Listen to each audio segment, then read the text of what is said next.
some of these Oregon recruiting battles are going to be going up against some of the top teams in college football. And it's Oregon versus the SEC is where I really want to start out today for two prospects. First, how about the quarterback position? You know, when we've talked about recruiting and we've talked about quarterback ever since Jared Curtis recommitted to Georgia, it's been all about Ryder Lyons. Immediately when Jared Curtis made that re-pledge to the Bulldogs, immediately the prediction came out for Ryder. But I think it's becoming increasingly clear that Dan Lanning, Will Stein, and the staff really want a commitment. They really want a guy in the 2026 class.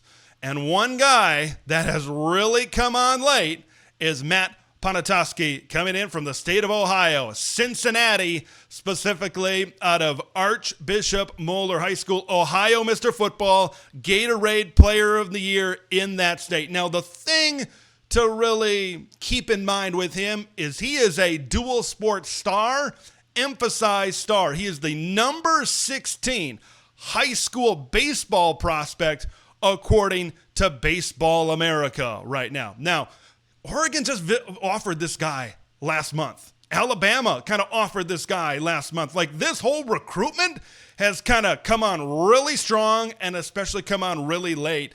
Oregon has an official visit for Matt on June 20th. Alabama has an official visit for Matt coming up on June 6th. Oregon is in the top four with, yeah, you guessed it, the title of the segment, 3 SEC schools, the aforementioned Alabama Crimson Tide, as well as the Kentucky Wildcats and the Arkansas Razorbacks.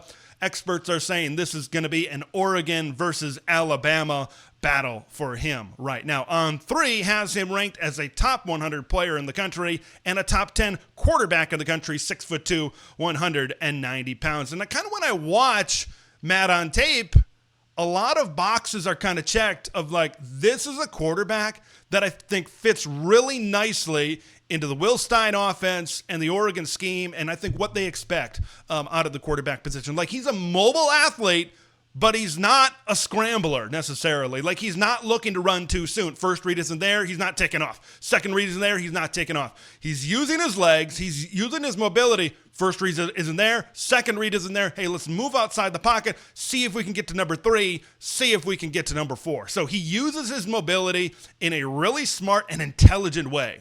I think he's a very intelligent quarterback, and Oregon certainly looks for a lot of intelligence. He throws with a lot of quick zip, and he throws with a lot of quick accuracy on a lot of these throws. Now, efficiency, short to medium passing game, getting rid of the football quickly, those are things that are emphasized in the Oregon offense, and I think these are things that Matt also does really well.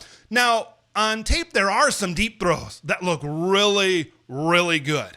But I don't think he's as consistent with the deep ball as he is consistently accurate with maybe the short passing game and the medium passing game as well. How about 69% completion rate his last season, over 3,400 yards, 57 touchdowns, 3 interceptions. Those are eye-popping numbers. And, I'm not saying Ohio is California, Texas, or Florida, but Ohio isn't also Montana, North Dakota, or South Dakota.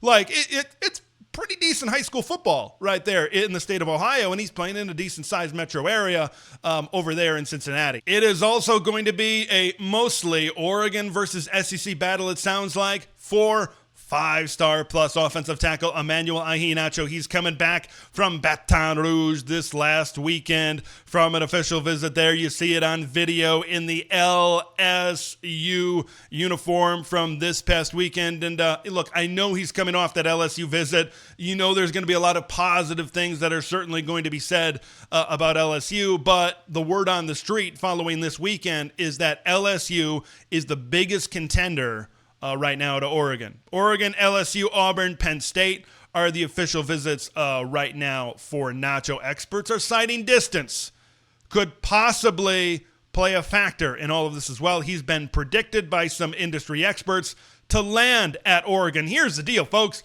When you are, especially at such an important position at offensive tackle, right? We know on the offensive line, Will Campbell, anybody? High draft pick from LSU this past year. Like, we know that there is going to be some hot and heavy recruitments. Like, just because he was predicted to land at Oregon doesn't mean that, all right, wrap it up. It's just a matter of time. Early August comes and he's going to be putting on the O. It's going to be a battle. LSU, I think, has got some money to throw around. And I think after kind of what happened last year with Bryce Underwood near signing day, I think they want a high-level star themselves to be able to take home this year. I know they got the top receiver in the country, Tristan Keys, committed already, but LSU, one of the top classes in the country, they're looking to pad that as well. So this is going to be a battle. I know Oregon has been very strategic, I think, with their money in this recruiting class. Oregon, this is your time. Drop the big old bag. Drop the big old bag. If you're going to drop it on one guy, drop it on Emmanuel Iheanacho.